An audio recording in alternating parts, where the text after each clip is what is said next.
Welcome to another new episode of the Get Organised with Clutter Me podcast with myself, Shalina. I hope you're well wherever you are in the world. This is the last in my Japan-inspired series for this month, and I wanted to end with something a bit more softer, more reflective, but just as powerful when it comes to organising your home and your life. Today I want to talk about the sensory experience of tidy spaces, inspired by what I noticed while travelling around Japan. Now, we often think about clutter in terms of what we can see. Messy surfaces, piles of stuff, drawers that won't close. But while I was in Japan, I realized that organization isn't just visual, it's sensory. You feel when a space is in order. You hear it, you smell it, you move differently in it. And that was such a calming thing to experience. One of the first things that struck me in Japan, though it took me a few days to realize why it felt so lovely, was the quiet. This deep, gentle calm, even in the middle of bustling cities like Tokyo and Osaka. Trains were peaceful. People didn't shout or make unnecessary noise. On one commuter train I took into the city centre, there were polite announcements asking people to not take loud phone conversations or play videos with sounds. It was also respectful and made the journey feel so much more pleasant. Shops weren't blasting music. Often they played classical music or even cooler, Disney and musical songs.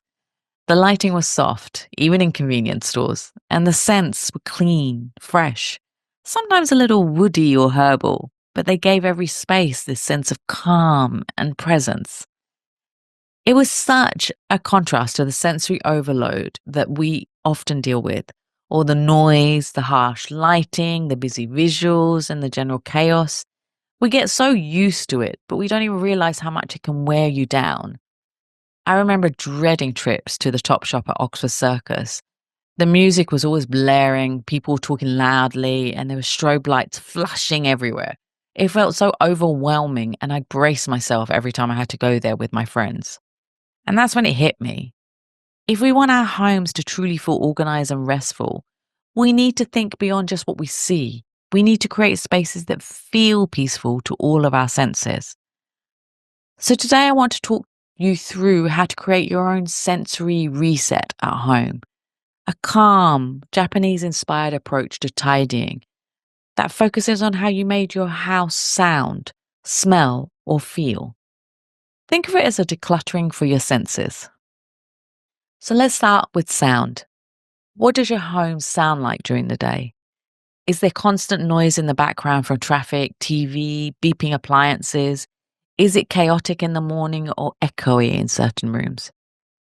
In Japan, I found so many places use sound purposely or deliberately avoided it. Train stations play these gentle melodies before train arrives and when the train has arrived. Cafes have this low ambient noise or none at all. Even hotel lifts play soft tones. There's a mindfulness around the noise, and we can bring that into your home. So try this. Create a quiet zone in your home, one space with no background TV or phone scrolling. Use background sounds like gentle nature playlists, white noise, or low volume instrumental music. Mute unnecessary notifications. The pinging of apps can add clutter to your brain. Add textiles to reduce the echo, so cushions, rugs, and curtains can often soften the acoustics naturally. Now let's move to scent. Smell is such a powerful trigger for relaxation. In Japan, many places, even hotels and shops, had signature scents. Nothing overpowering, just subtle notes of green tea, wood, citrus, or clean linen. The spaces even smelled tidy, if that makes sense. So ask yourself, what does your home smell like when you walk in? Here are a few ways to create a scent-based calm. So try using an essential oil diffuser with grounding scents like lavender, eucalyptus, or wood. I have the Neon Luxury Scent Diffuser, and honestly, it lifts my mood the moment I walk through the door every time. The first whiff of the scent just makes everything feel calm and welcoming. Even guests have mentioned how lovely it smells as soon as they step inside. It really sets the tone for the whole space. Keep your entryway fresh with lightly scented spray or reed diffusers. Wash your soft furnishings regularly, so your sofas, your throws, your cushions, so they smell clean, not stale. Avoid artificial air fresheners, so go for natural, subtle, non-intrusive scents. Pop a small sachet of lavender or cedar into your drawers and wardrobes to keep everything smelling fresh. I've shared before how much I love the wax tablets from Santa Maria Novella in Florence. I always stock up when I'm in London, and now they sell them as well in Dubai. They make my closets and drawers smell absolutely divine, and it genuinely brings me joy every time I open the doors.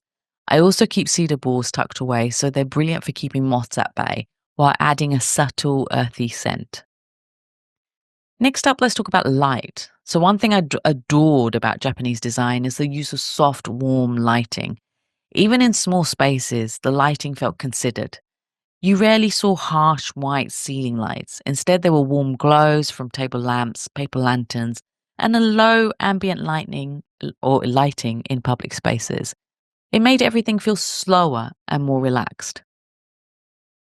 To recreate this at home, switch your bulbs to warm light tones rather than cool or blue tinted tones. Use side lamps or floor lamps instead of relying on the main ceiling light. Try lighting a candle in the evening as part of your wind down routine. Use dimmers if possible or smart bulbs you can control depending on your mood. Let natural light in during the day and close the curtains slowly at dusk, creating a rhythm. And finally, let's talk about touch and movement. Think about how you move through your home. Is there too much furniture in one area? Are your clothes crammed together in your wardrobe? Do your feet land on a cold, hard floor in the morning? When you travel, especially in Japan, you notice how easy it is to move through a space. Things are streamlined. There's enough space between furniture to move without knocking into things. Bedding is soft and layered. Slippers are always available at the entrance. Movement feels considered. A few things you can do. Declutter your walking paths in your home. Make sure you can move from room to room easily. Add a soft rug where your feet lands first thing in the morning. Keep throws or cushions within easy reach for added comfort. Remove sharp or awkward items from surfaces so they're pleasant to touch. And choose storage materials that feel good. Wood, soft fabric, smooth baskets. All of this adds up to one thing, a home that supports your nervous system. A space that allows you to breathe deeper, move slower, and feel more grounded. So yes, tidy spaces look nice, but the best ones feel peaceful on each level. That's what I really took away from my trip to Japan. The calm wasn't just in the layout, it was in the air, in the movement, in the quiet. If you've been feeling on edge at home or your space feels off, but you're not sure why, this could be it. Try a sensory reset, one corner at a time. Start with sound, then scent, then lighting, then texture. It doesn't have to be expensive or complicated. It just has to be thoughtful. As always, I'd love to know if you try any of these tips or if you have any tips that you'd like to share. You can leave a comment in the comment box, send a message on Instagram at declutterme or visit declutterme.com. And if you've enjoyed this Japanese inspired series, do let me know. I really loved creating it for you. Thanks so much for listening. Until next time, stay calm, stay grounded, and stay beautifully organized. Take care. Bye.